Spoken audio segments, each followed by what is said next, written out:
तो दोस्तों, क्योंकि रिश्तों के भी रूप बदलते हैं कि आज के एपिसोड की शुरुआत होती है वृंदा के ड्राइवर से, जो उसको बताता है कि भारती का घर आ गया है। इसके बाद भारती वृंदा को हाथ जोड़कर धन्यवाद कहती है। फिर वो उसके बाबा के इलाज और अस्पताल का खर्चा उठाने के लिए उसका आभार व्यक्त करती है। फिर वो अंगद को साथ चलने के लिए कहती है, लेकिन अंगद काम का बहाना बनाकर रुकने की कोशिश करता है। लेकिन भारती जिद करती है और कहती है कि खाली घर उसे काटने को दौड़ेगा, कम से कम आज तो वो उसे अकेला न छोड़े। अंगद फिर भी जरूरी काम की बात करता है, लेकिन तभी वृंदा बीच में बोल पड़ती है। वो अंगद को ताना मारते हुए कहती है, काम बाद में भी हो जाएगा, सिंदूर भरा है तुमने भारती की मांग में, तो जाकर उसी का ख्याल रखो। ये सुनकर भारती गाड़ी से उतर जाती है और अंगद को भी मजबूरन उतरना पड़ता है। इसके बाद गाड़ी से उतरते ही भारती अंगद का हाथ पकड़ लेती है।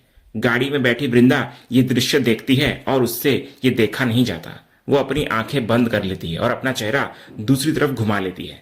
तभी भारती अंगद का हाथ पकड़े हुए ही उसे अपने साथ ले जाने लगती है।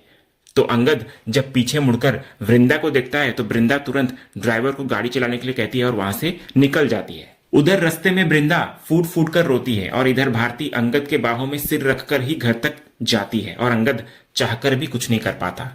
अगले सीन में विक्रांत रमेश और कृपा से बात कर रहा होता है। वो कहता है कि अब तक बीकू दादा यूनियन के लीडर थे, जो काफी शरीफ थे और उनके भोलेपन का उन्होंने फायदा भी उठाया। उनके रहते हुए उन्होंने बहुत कुछ किया और उन्हें भनक तक नहीं लगने दी। लेकिन अब विक्रांत कहता है कि उनकी जगह अंगद लेगा। वो अंगद को ओवर स्मार्ट कहता है और अपनी टीम को उससे संभल कर रहने की चेतावनी देता हुआ नजर आता है। वो कहता है कि अंगद जितना स्मार्ट दिखता है उससे कई ज्यादा है और उसकी आदत हर चीज की तह तक जाने की है। विक्रांत को डर होता है कि अगर कंपनी के रिकॉर्ड्स अंगद के हाथ लग गए या उसे कुछ भी ऊपर नीचे दिखा तो वे सब पकड़े जाएंगे।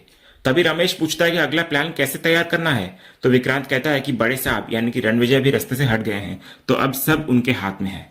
फिर कृपा के पूछने पर कि अब करना क्या है, तो विक्रांत जवाब देता है कि उन्हें कुछ नया प्लान सोचना होगा। अगले सीन में भारती घर पर सो गई होती है। तो अंगद जो वहीं बैठा होता है सोचता है कि अब जब भारती सो गई है तो उसे वृंदा से मिलने जाना चाहिए। लेकिन जैसे वो जाने के लिए उठता है, कजरी वहां आ जाती है और उसको रोक लेती है। वो पूछती है कि वो भारती को इस हाल में अकेला छोड़कर कहां जा रहा है। इससे पहले कि अंगद कुछ बोल पाता, कजरी कहती है कि वो जानती है कि आज बहुत कुछ हो गया है जिसकी अंगद ने कल्पना भी नहीं की होगी। वो कहती है कि बीकू दादा सबके लिए पिता समान थे और उनके जाने से भारती अनाथ हो गई है।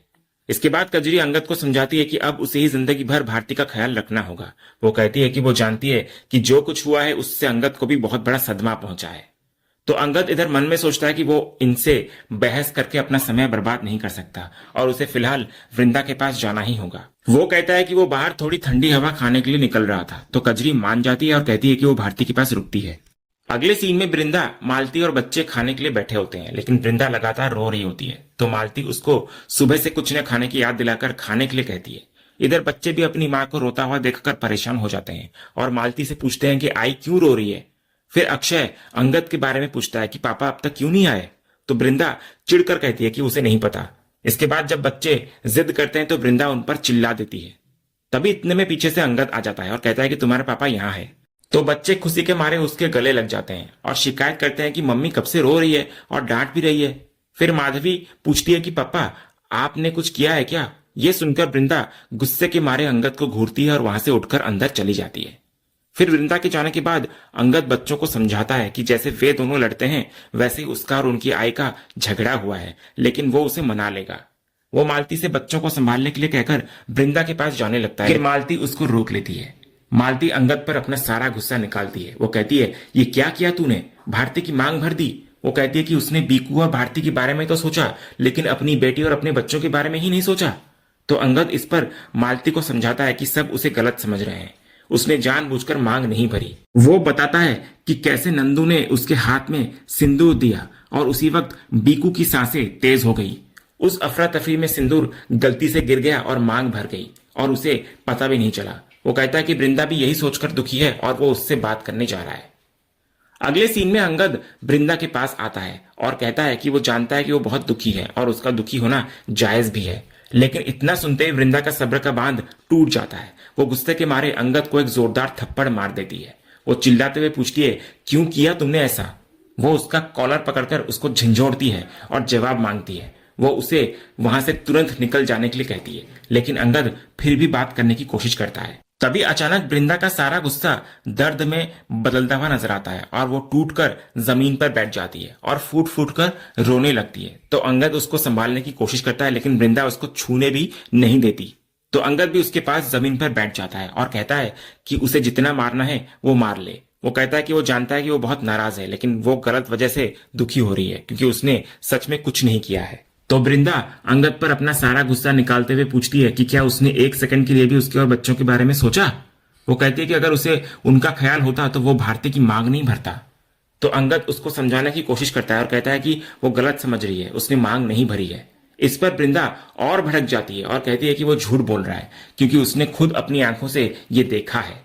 तो अंगद भी अब चिल्लाकर पूछता है, क्या तुमने मुझे मांग भरते हुए देखा है? वो अपनी बेबसी जाहिर करता है कि वो उसे कैसे समझाए। तो वृंदा तर्क देती है कि उसके हाथ में सिंदूर था और वो सिंदूर भारती की मांग तक ले गया था, तो अब और क्या देखना बाकी रह गया है। तो अंगद सफाई देता है कि सिंदूर तो नंदू भैया ने उसके हाथ में दे दिया था, तो इसमें वो क्या करता। फिर अंगद वृंदा से उस पर भरोसा करने की गुजारिश करता है, लेकिन वृंदा कहती है कि वो उसे नहीं जानती और उस पर वो भरोसा नहीं करने वाली। वो कहती है कि मेरा अंगद तो वो था जो सबसे पहले अपनी बीवी और बच्चों को रखता था, लेकिन ये जो मेरे सामने खड़ा है इसने तो अपने ही परिवार को खुद से दूर कर दिया। वो पूछती है कि उसे जरा सा भी एहसास है कि उसने किया क्या है। तो अंगद फिर भी कहता है कि ट्रस्ट मी, मैंने कुछ नहीं किया। इस पर वृंदा कहती है ट्रस्ट जैसा शब्द उसके मुंह से अच्छा नहीं लगता। वो सीधे एक सवाल पूछती है, बताओ तुम्हारा सिंदूर से भरा हाथ भारती की मांग तक पहुंचा था या नहीं। तो इस सवाल पर अंगद खामोश हो जाता है, वो कुछ बोल नहीं पाता। तो वृंदा के बार बार पूछने पर वो दबी हुई हारी हुई आवाज में कहता है कि हाँ।